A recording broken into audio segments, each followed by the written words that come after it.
This is how you are to find the square root of a number without using calculator. So this is a higher form of division. So let's, for example, if we are to find out the square root of 564. So what should be the answer without using a calculator when we'll be finding out the square root of 564? Okay. Now, if we are to find out the square root of 524, we'll be using the higher form of division. So we could have here the dividend 564. Then here, so the start of this is you are to find out the number in which if you multiply that number, it should be less than or equal to 5. So concentrate on 5, find the number that when you multiply it to itself is equal to 5 or less than 5. So no other number, it's 2. Okay. Now 2 is the answer. So 2 here, you write 2 also here. And you add also 2 here. Okay. Now when you multiply 2 times 2, the answer is 4. You subtract. So here 5 minus 4, that's 1. Bring down the 2, 64. Okay, here 2 plus 2, it's 4. Next is you are to find out the number to be written at the right of 4, so that when you multiply that number to the resulting number here is less than or equal to 164. And what should be that number? So maybe this is, let's try 3. Okay, 3. So you write here 3, you write also here 3. Then you add also here 3. Okay. Now you multiply 3 times 43. 3 times 43, what is the answer when 3 times 43? Okay, that's 9. And this is 12. So 3 times 3 is 9. 3 times 4 is 12.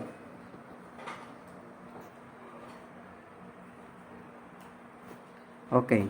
Now, when you add 43 plus 3, the answer is 46. And when you subtract here, so this would be 5, this is 14, this is 5, this is 3. So, put a decimal, add a decimal, and add 2 zeros. Add 2 zeros. Okay, this is 3,500. Now, again, the system is what number should be written at the right side of 6 so that when you multiply that number and the resulting number here is less than or equal to 3,500. And what is that number? So, let's try 7. Okay, 7. So, you write 7 also here. We add also 7 here. So you add. Then you multiply. Okay. So when you multiply 7 times 467, the answer is 3,269. Okay. Now this is subtraction, this is addition. When you add 467 plus 7 is 474. And when you subtract 3,500 minus 3,269, the answer is 231. Okay, 231. Now, still add 2 zeros. Add 2 zeros. Okay. So afterwards, bring down the 2 zeros. And we come up with 23,100. Now, still the same procedure we will be doing. What number should be written at the right side of 4 here so that that number multiplied by the resulting number is less than or equal to 23,400. And what should be this number? So let's try 4. Okay, you write 4 here, write also 4 here, we write also add here 4, then you multiply. 4 times this number 4 times 4,744. The answer is 18,976. Okay. Now, you subtract this one and you add this one. So, when you add this, the answer is 4,748. And when you subtract 23,100 minus 18,976, the answer is 4,124. Okay, this is correct. Now, if you still proceed to the third decimal place, to the thousands place, still you add zeros, 2 zeros here. Add 2 zeros also here. So we have 412,400, and still the procedure is the same. Okay, here 412,400. Still the procedure is the same. What number should be added to the right of 8 so that when you multiply that number and this number, resulting number after adding it by that number, is less than or equal to 412,400? And what should be this number? So maybe this is 8. Okay. So this is 8. So you write 8 here. You write also 8 here. Then you add 8 also here.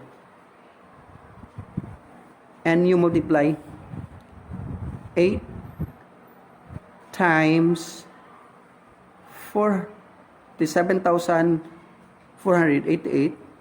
So 8 times 47,488. The answer is 379,904. So you add here, you subtract here. So when you add this one, so this would be 47,496. And this one here, when you subtract 412,400 minus 399,904. So when you subtract this one and this one, the answer is 32,496. Now we will be up to the 3 decimal places so that we can run off our answer. Okay. So this would be, if you run up this number unto hundreds place, so this is 23.75. Now you can check in the calculator if our answer is correct. So next example. Okay, next. Okay, so this is the answer. Run off. Now you can check in the calculator. So next example. How about we have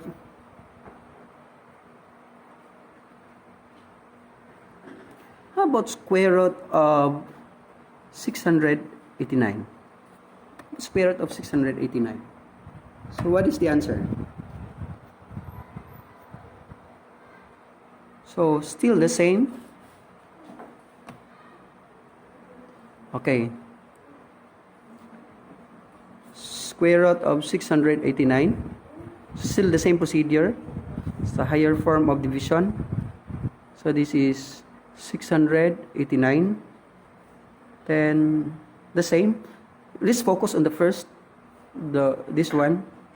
So what should be the number in which we multiply to itself is equal to 6 or less than 6? So the only number is 2. Okay, 2. Now you write here 2, you write here 2 also, you add here 2. Okay. Now you multiply 2 times 2, that's 4. You subtract here. You add here also, 2 plus 2 is 4. 6 minus 4 is 2. Bring down the 289. Okay. Now, the next procedure is, you will find out the number to be added to 4 at its right, so that when you multiply that number and the resulting number here is less than or equal to 289. So what should be this number? So maybe this is 6. Write 6 here.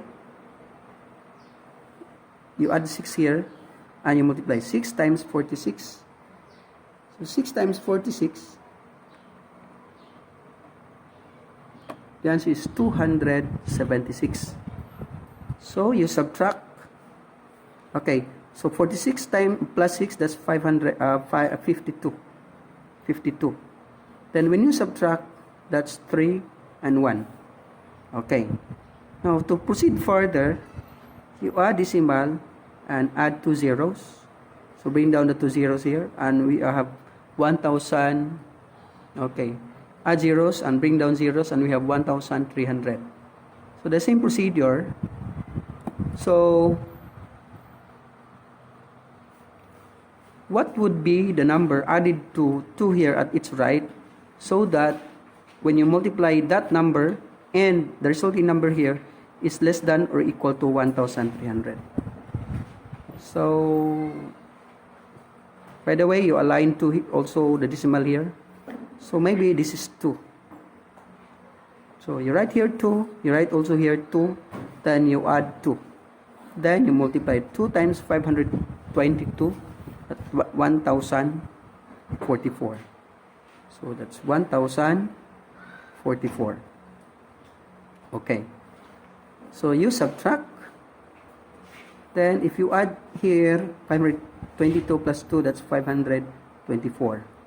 And when you subtract 1,300 minus 1,044, that is 256. Okay, 256. Still, if you proceed, you can add 2 zeros. Add 2 zeros, and the result is 25,600. Now still the same procedure. What number should be added to the right of 4 here, so that when you multiply that number and this resulting number here is less than or equal to 25,600? So maybe this is 4. This is 4. So you write here 4, write here also 4. And you add here 4. And you multiply. 4 times 5,244. 4 times 5,244. The answer is 20,976. Okay, you subtract here, you plus here, you add here. Now, when you add, that's 5,248.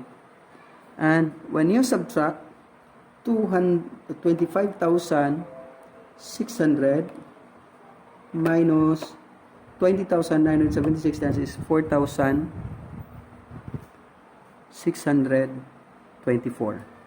Okay, the same procedure still we'll be doing. Add 2 zeros on our dividend part. Add 2 zeros. Then these 2 zeros bring down here. So we got up to 462,400.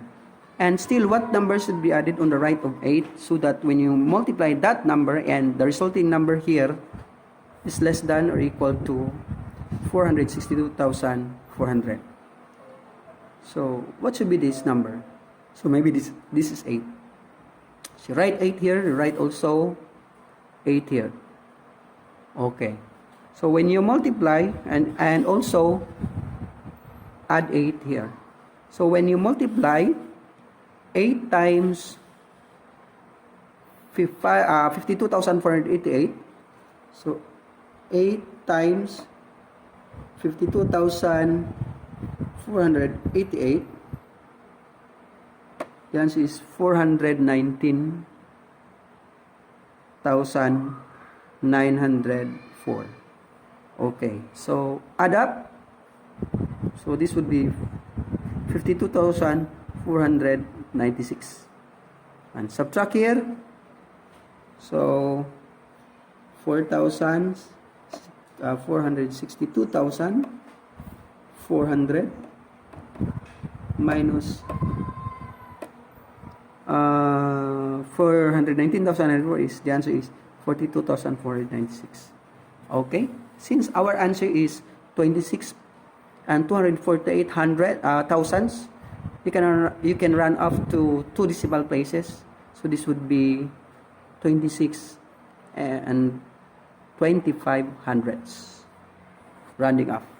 So this is how you are to find the square root of a number without using a calculator.